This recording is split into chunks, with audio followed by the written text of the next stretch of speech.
Right guys, welcome back to my channel. Today's video is going to be how to stop your overswing. If you've been struggling with a big long overswing, your arms collapsing, maybe even a chicken wing type of appearance at the top of your golf swing, I have for you the fix. I have for you the reason why you do it and the #1 drill that's going to help you stop it. So the issue it causes is when golfers overswing, when they are collapsing the arms to do it at the top of the golf swing, they have to start their downswing with their upper body first. Because if they're collapsed here and they started with the lower body pushing down, opening up the hips here, they would end up leaving their hands and arms so far behind, they generally would be leaving the face way open. So for me as a right-handed golfer, that's a shot that's going to go way out right to target, more of a push slice, unless they recover the impact here with some good intelligent hands, if you like. What we want to see is when the body stops turning, the arms stop swinging. So I want the big full swing. A lot of golfers try and counteract their overswing by just thinking, I'll swing shorter. Logical, right? But actually trying to do that affects your timing, affects your tempo, your rhythm. It's not good. It's really hard and it's going to definitely affect your strike and your power. So what I want you to do is actually just get your body to make a big coil, but I want your arms to finish moving when your shoulders stop rotating. So we're matching the upper body and lower body together. And we'll jump into the drill in just a second. So the reason I see the fault is often golfers actually turning their shoulders too horizontal early on. And what that does is it actually gets the club a long way behind the player. So the shoulders tend to work too flat. That's that lead shoulder not working down enough as it moves back. The club gets behind the golfer. Often there's a disconnection here with the arm to the body. And actually I've made a quarter swing, but my shoulders are turned sort of 3/4 the amount. And golfers know, well, I can't hit a ball with speed from here. I know what I'll do. I'll start to lift to the top of the golf swing, right? So they start elevating their arms to the top. And that's where that collapsing comes from. I'm going to set up, and this works iron or driver. I'm demonstrating with the driver because this is perhaps the more common club that golfers would tell me they're having an issue with an overswing. So normal distance from the ball, but what I then want you to do is split your hands so your thumbs are pointing in opposite directions this way.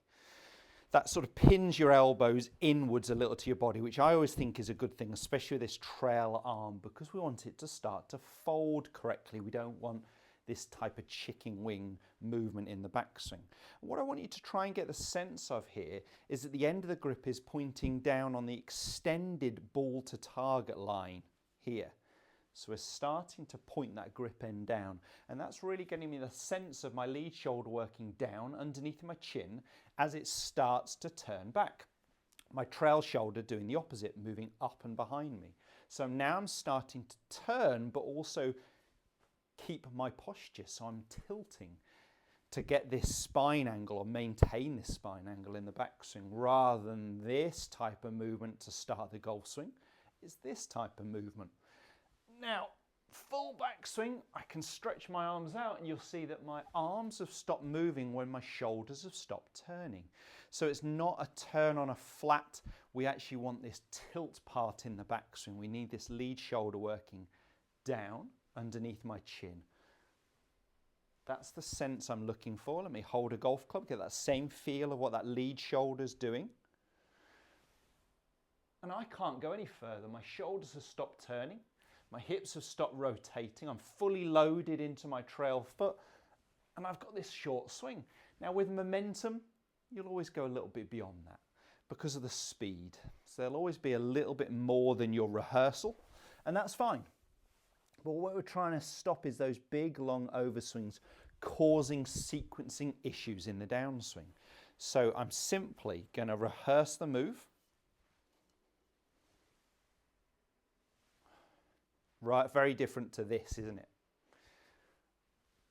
That movement there. Try and get that same feel. Matching my arms to my body. I'm not suggesting there isn't any lift. We'll go on to that in just a second. Let me hit one.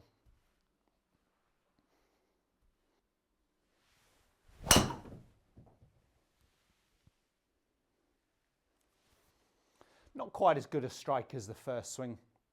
But again, it's really got that sensation of arms finishing when the shoulders stop rotating. Golfers who overswing, they'll finish turning the shoulders and then they'll collapse to the top of the golf swing.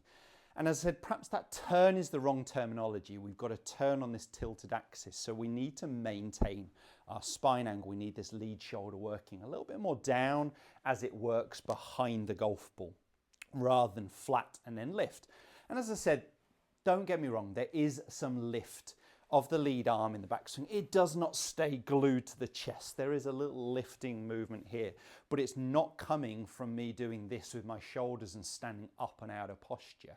That happens when these golfers get this movement behind them. I can't go any further. I've turned my shoulders loads. I've made a very short swing. I'll lift and I'll collapse. So let's get this body movement correct and let the arms take care of themselves. So I just love those drills. I'd put the club across your in your hands this way with your thumbs pointing in opposite directions and get that movement. I'd also put that club across your shoulders. If you're not new to my channel, you've seen me do this before. But I always like that sense of the lead shoulder working down underneath the chin. And really the end of the grip here would be pointing a little bit outside the ball to target line. I normally go with about 3 feet or so past the golf ball to target line.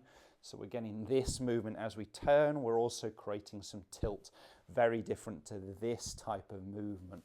I know if you can give those simple drills a go, do it on the driving range first, maybe even do some swings where you physically stop at the top before you hit, just to get that sense of coiling up correctly and matching the arms to the body.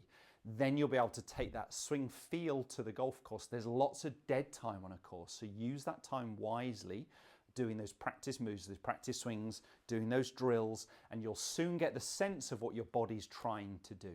If that video does help, smash the thumbs up, put some comments below, and don't forget to subscribe to my channel for more content just like this.